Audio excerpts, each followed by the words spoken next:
So good evening, everybody. Welcome to our Thursday night Anamkara meditation program. With all my heart, with all my love, I welcome you to our first program of the new year. So Happy New Year. It's so great to be able to start up again. Haven't seen you. It was a 3-week section, so this is great to be able to get together again. And what I'd want to do is start with a New Year blessing.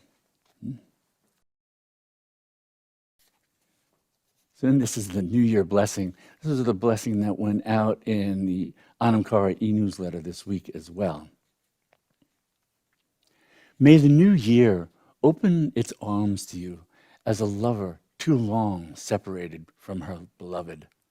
May the wondrous possibilities unfolding through time bring your soul into communion with your source. May you know that what is past is truly gone, dissolved back into the Great Mother, persisting only in the mind, clinging to it. May Ma Kali dissolve all that binds you as easily as she dissolves every moment, every hour, every day, every year, disappearing forever in her mysterious black void. May wisdom infuse your heart and mind with compassion, clarity, and patience. May you see and feel the boundless love of the divine within everyone and everything at all times. May the inexhaustible wellspring of your heart's loving kindness flow through you unimpeded, nurturing all you encounter. May this year bring you closer to fully realizing the hidden majesty and glory illuminating the purpose of your life moment by moment. May you peacefully walk the earth, effortlessly radiating the light and love that are your true nature. So blessings to all. So glad you're joining us this evening.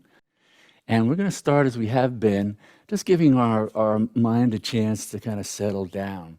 And by using a simple practice of coming back to the breath, inviting it to slow and deepen, and to come to the foundational awareness of being. It's the awareness of simply I am. Not the word so much I am, the experience of simply being. And that's also encoded in an ancient mantra.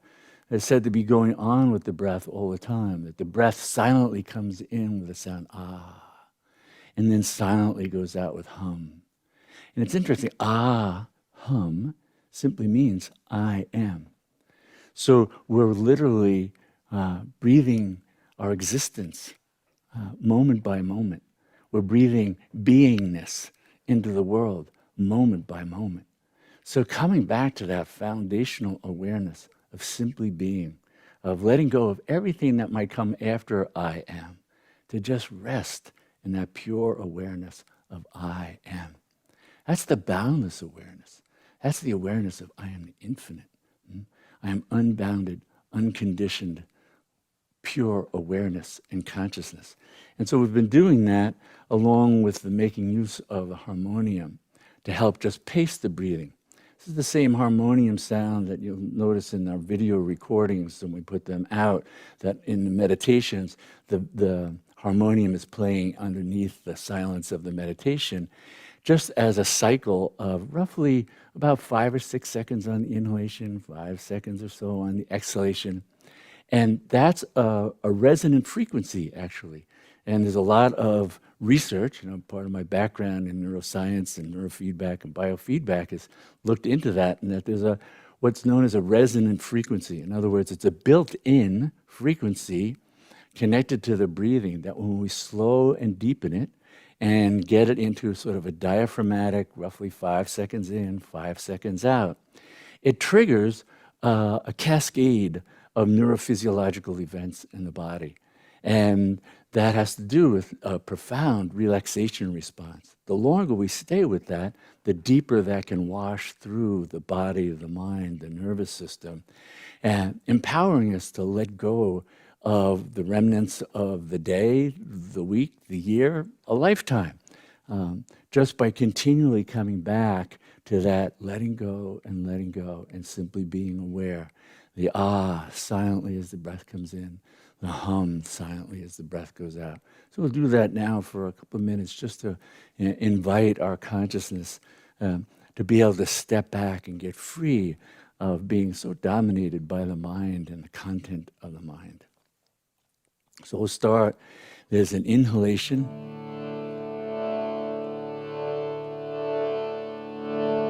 Exhaling. Inhaling.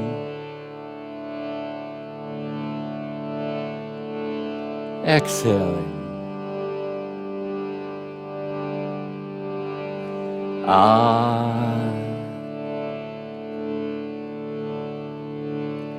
Hum.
And then just continuing to breathe. Always inviting the breath when we're sitting still and quiet, no matter when that might be. Inviting the breath to slow and deepen is a way for also inviting that built-in physiological response for letting go and letting go. In many ways, it's like an ancient mind-brain hack that the yogis and the meditators figured out. By slowing and deepening the breath, we're shifting our whole physiology. And that helps us to be able to step back from the mind.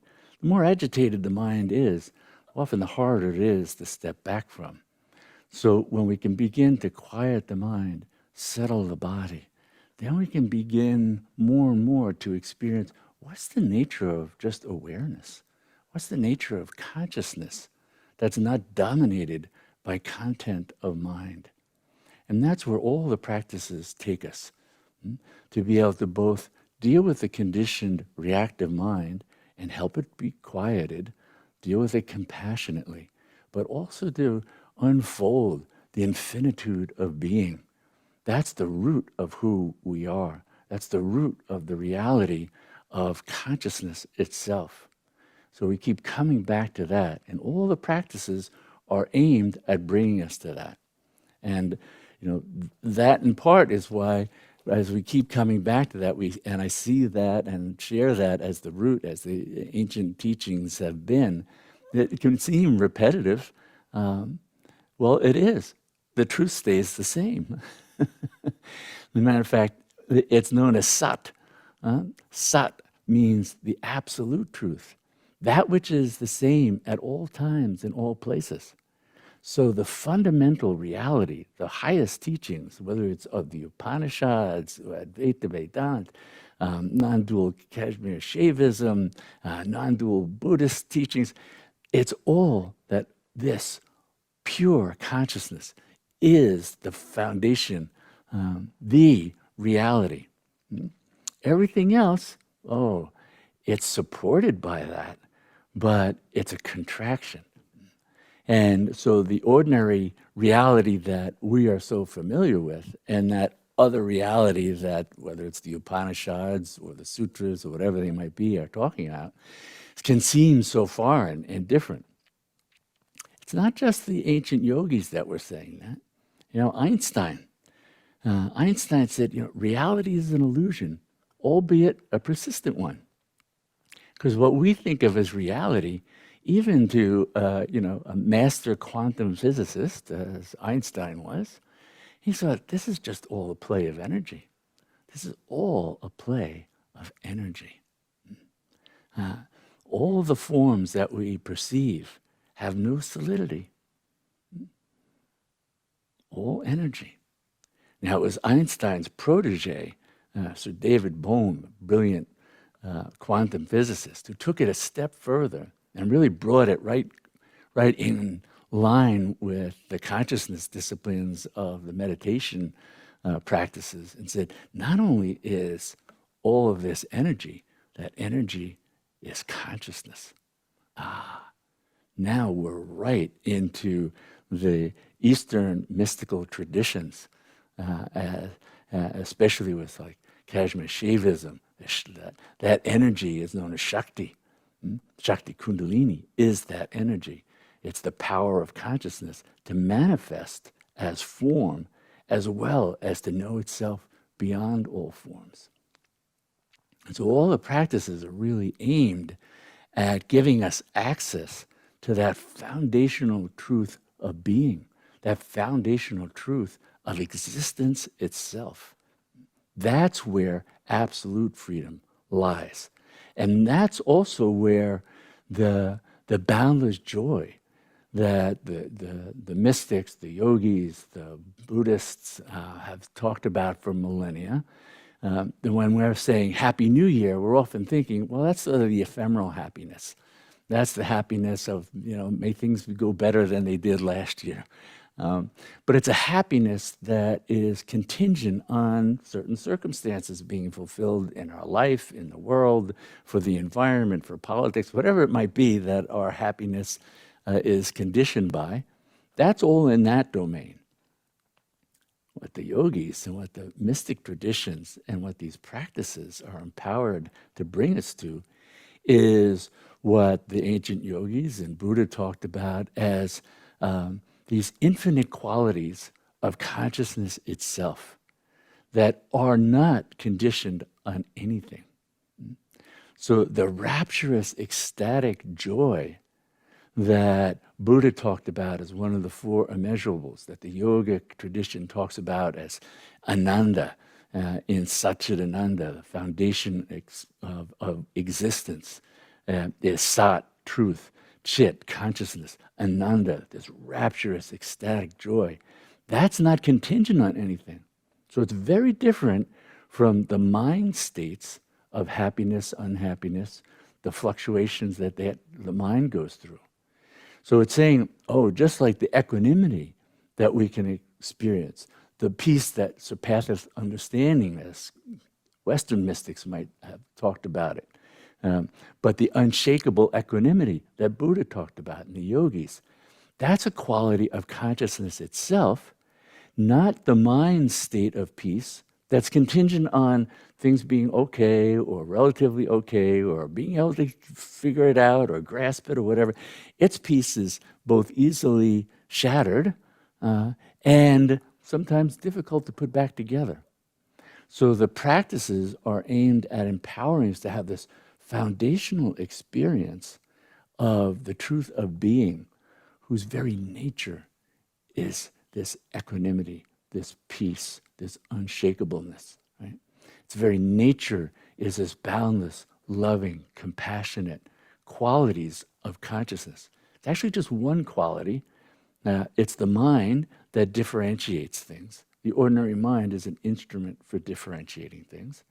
And so you could have this one, like taking white light and putting it through a prism and breaking it up into a rainbow. The white light is pure unity.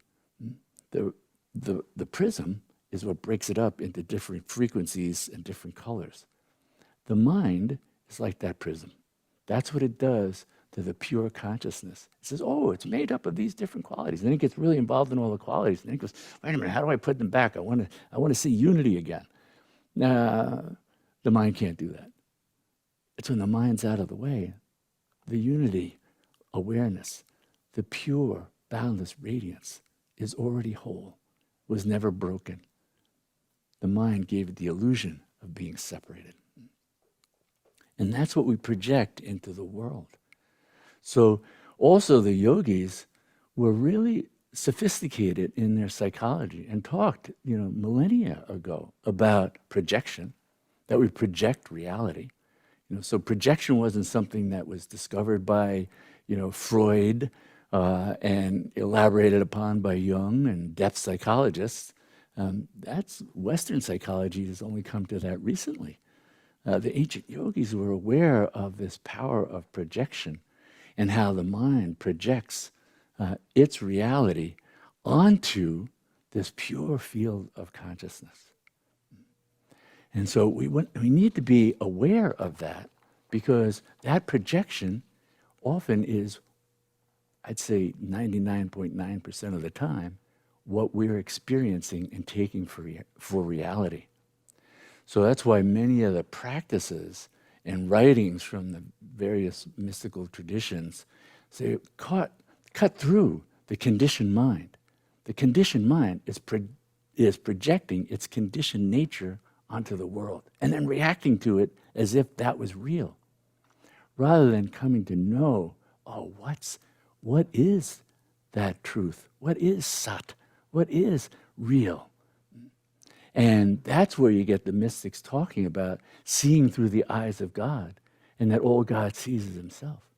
That pure consciousness projects only unity consciousness. That then is what is seen. That's by getting free of the mind.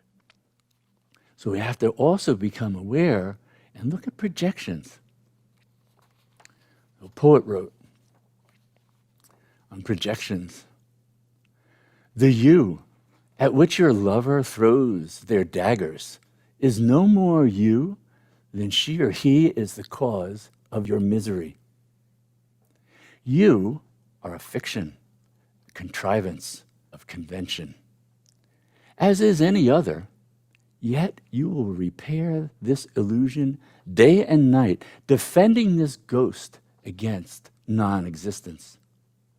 Of all the dances you two could choose, like puppets in your trances, you let anger and fear trample all that is most dear. In becoming, you've become suffering. In suffering, you inflict suffering. My dear, cease becoming, cease suffering, cease inflicting suffering. Simply be silent, still, free, emaho." Projections, the projection of the mind even onto our loved ones. Then we're dealing with the projection and confusing it for who they are. We do this all day. It's done to us all day. Being able to get free of projection, well, that's also a lot of what Western psychology has dealt with. in a much more limited sense than what the Eastern traditions looked at. The Eastern traditions were saying, well, this way of projecting, that's fundamental to the limited mind. We want to not just get rid of all the projections of what our parents were.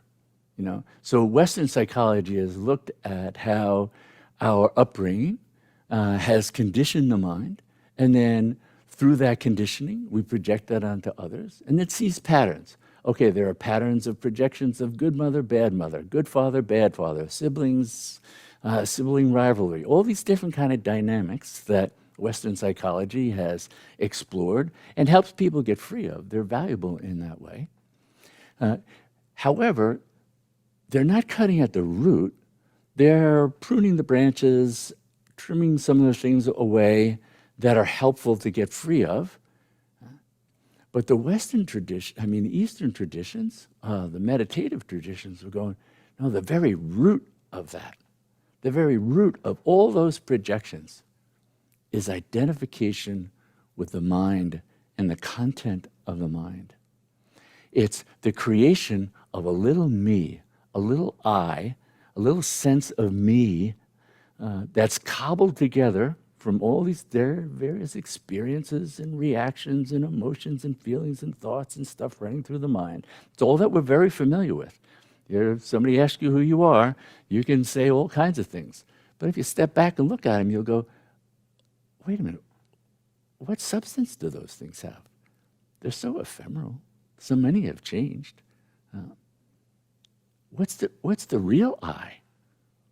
That's why the meditative traditions really delve into who am I in the most profound sense. So profound that for some people it's disorienting because it brings into question many of the things we assume about ourselves as who we are, what we are. And so that can be disorienting because there's both the conventional sense of me and I that serves perfectly well. May need some tuning up and get some of the kinks and dents out that happened in our lives and our traumas and everything like that. But then there's the foundational, universal I, the I am, the awareness of infinitude of being. Coming to know that also embraces the existence of that little I. Doesn't erase it. It adds to it. It adds the sense of that boundlessness of being, which already starts to help relieve that conventional mind, that little me, the ego mind, from so many of the burdens it carries, so many of the insecurities it has. Because now it can come to rest in a truth of being in fullness, in completeness, being totally loved and totally lovable, being totally embraced by that divine being of self, moment by moment, as all reality is unfolding from your own self. Totally different than what the mind does. So the dynamic that's behind these practices that can look so simple. Oh, we come and let go and steady the breath and come to the awareness of I am. That's not hard to begin with, but to stay with, to unfold deeper and deeper. That I am that is being invoked is so far beyond any ordinary sense of I am. I am a man. I am a woman, I'm happy, I'm sad. We identify our I amness with fleeting states of mind, feelings, pleasures, pains, things going on in the body, things going on in the world. And so the meditative practices are saying, yeah, that's what the mind inhabits, that domain, but we also have the capacity to know the infinitude, the boundlessness, the spaciousness of awareness, being, consciousness, bliss that holds all of that.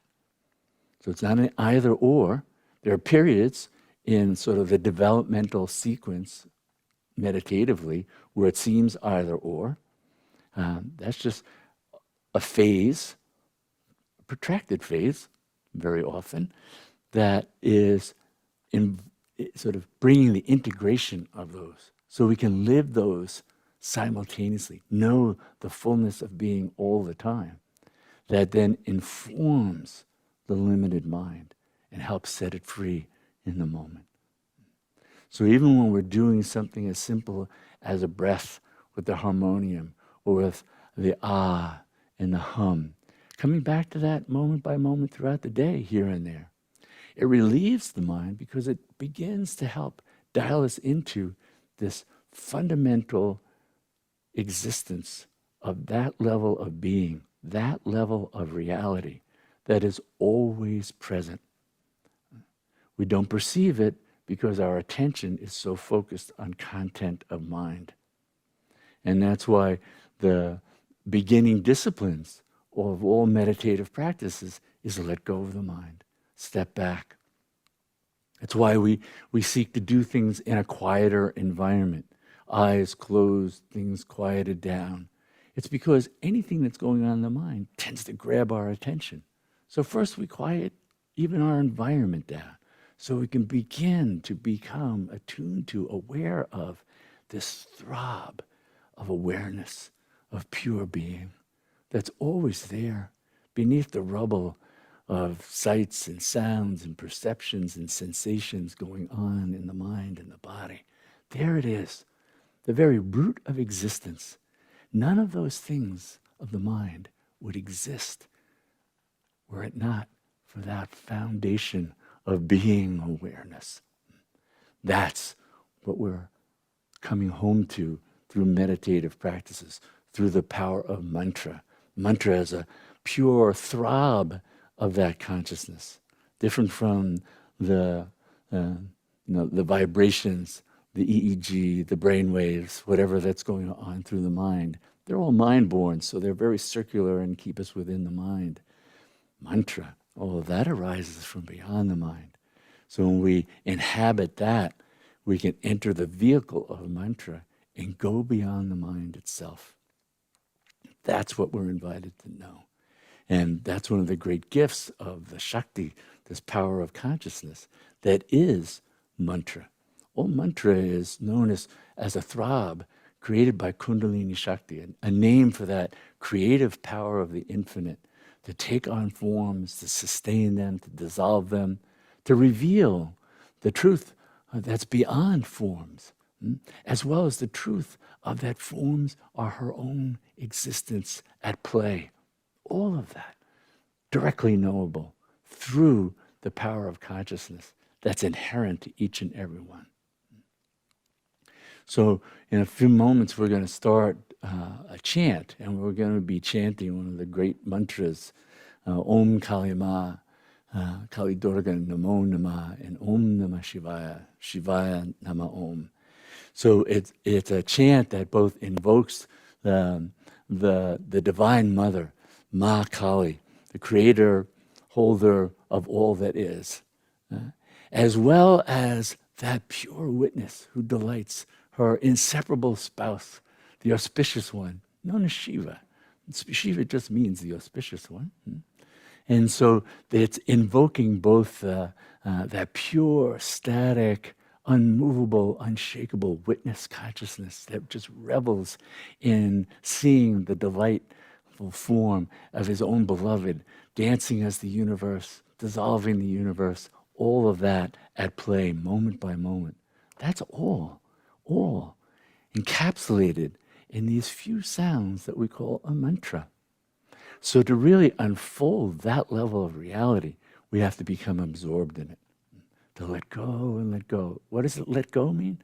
Let go of the other thoughts that come up, the other feelings, memories, sensation, and just keep coming back into that sound, that throb of the mantra with the awareness of I am that. Every time we enter a thought, we become the thought. We think, I am that thought. If the thought is really a feeling, happiness, I become happy. If it's sadness, I become sadness. This is letting go of all of those. I am the throb of the infinite. I am the mantra. I am Shiva. I am Shakti. I am Kali. I am beyond names. I'm beyond all of that. I'm all of these things. That's what it means to let go of the ordinary mind and begin to inhabit the truth of who you are. You're exquisite, boundless, boundlessly loving, boundlessly patient, boundlessly kind. That's your nature, pure consciousness. So we're going to begin chanting this mantra. We'll chant it for a few minutes and then just sit in the stillness, the silence. If your mind can just rest in the stillness and the spaciousness of pure awareness, great. If the mind starts to move, just bring it back to mantra. Invite it to just keep becoming absorbed in Om Namah Shivaya, Om Namah Shivaya, or Om Kalima, Om Kalima. Or even just as the breath comes in, and hum as the breath goes out. The awareness of simply being, but being all that is. So now we'll chant and then we'll meditate. At the end of meditation, I'll ring a gong and we'll do a few rounds of the chant before we close for the evening.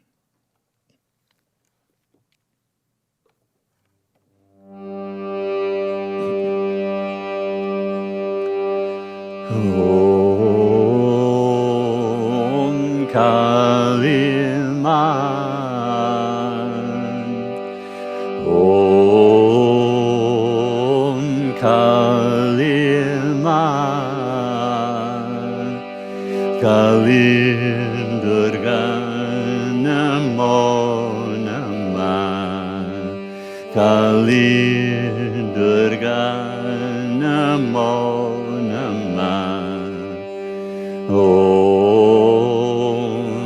Namah Shivaya. Om Namah Shivaya. Shivaya Namah Om. Shivaya Namah Om. Om Kalima. Om Kalima. Kalim Durga Namo Namah. Kalim Durga Namo Namah. Om Namah Shivaya. Om Namah Shivaya. Shivaya Namah Om. Shivaya Namah Om. Om Kalima. Om Kalima. Kalim Durga Namo Namah. Kalim Durga Namo Namah. Om Namah Shivaya. Om Namah Shivaya. Shivaya Namah Om. Shivaya Namah Om. Om Kalima. Om Kalima. Kalim Durga Namo Namah. Kalim Durga Namo Namah. Om Namah Shivaya. Om Namah Shivaya. Shivaya Namah. Shivaya Namah. Om Kalima. Om Kalima. Kali Durga Namo Namah. Kali Durga Namo Namah. Om Namah Shivaya. Om Namah Shivaya. Shivaya Namah. Shivaya Namah. Om Kalima. Om Kalima. Kali Durga Namo Namah. Kali Durga Namo Namah. Om Namah Shivaya. Om Namah Shivaya. Shivaya Namah. Shivaya Namah.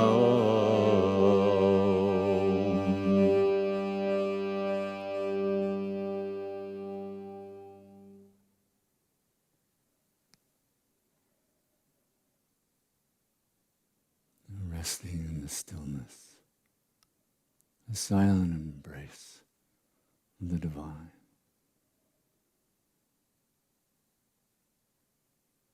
Letting go and letting go into all what is already fully present.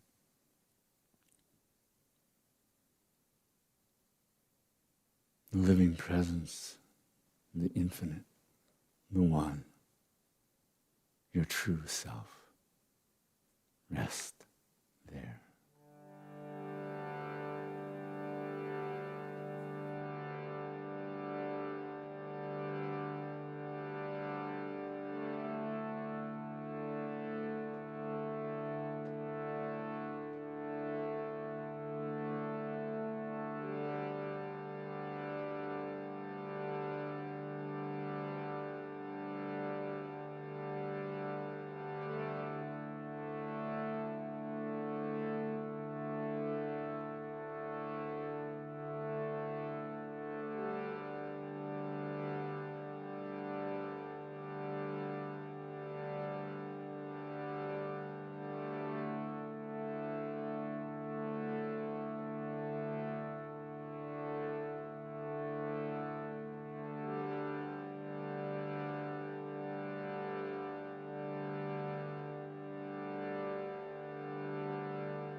We end with this prayer that may all our practices truly benefit everyone, and may all beings know complete freedom from suffering. Namaste.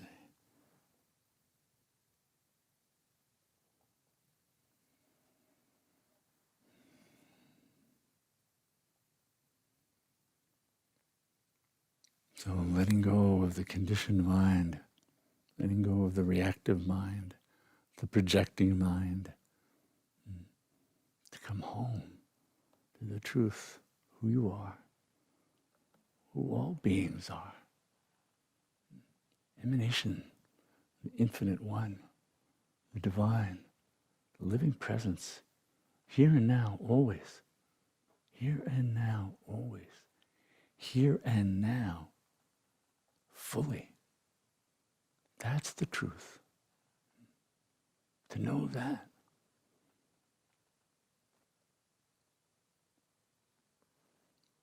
To know the truth of who you are. To see through the eyes of your infinite being is to see the unfolding of love. To see life, the unfolding of grace. The power of the infinite taking all these forms. The graceful one, the grace bestower.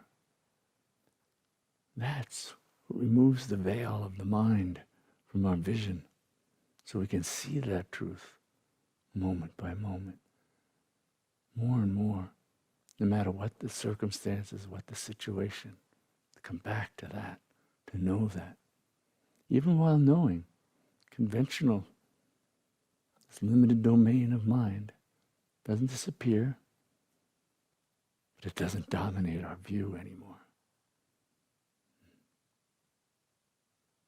So keep coming back to dissolving the mind in the ocean of mantra, dissolving the mind in the stillness, the infinitude, the spaciousness of being, the truth of who you are. And then live that into the world. I want to thank you for coming and bringing your divine presence, bringing your commitment to practice, for being ones who engage in these kinds of practices in your own ways in your life, and then live that truth into the world. In this age, known as Kali Yuga in the Eastern traditions, a dark age, that light of truth needs to be blazing in each and every one of us to illumine the truth that we can know and live into this world. So thank you for being ones who engage in the practices that empower you to do that and to walk that power of consciousness, the power of Dharma into the world. And thank you for the many ways you support us in sharing all that we can with the community. So thank you for, sharing the e-newsletters, for watching the videos and liking them or commenting on them, and your donations. Thank you so much. Your support is what keeps us going as well. So thank you. It's very important. And all the ways that you offer that. And I look forward to seeing you again then in 2 weeks. So with all my heart, with all my love, again, I thank you for coming this evening.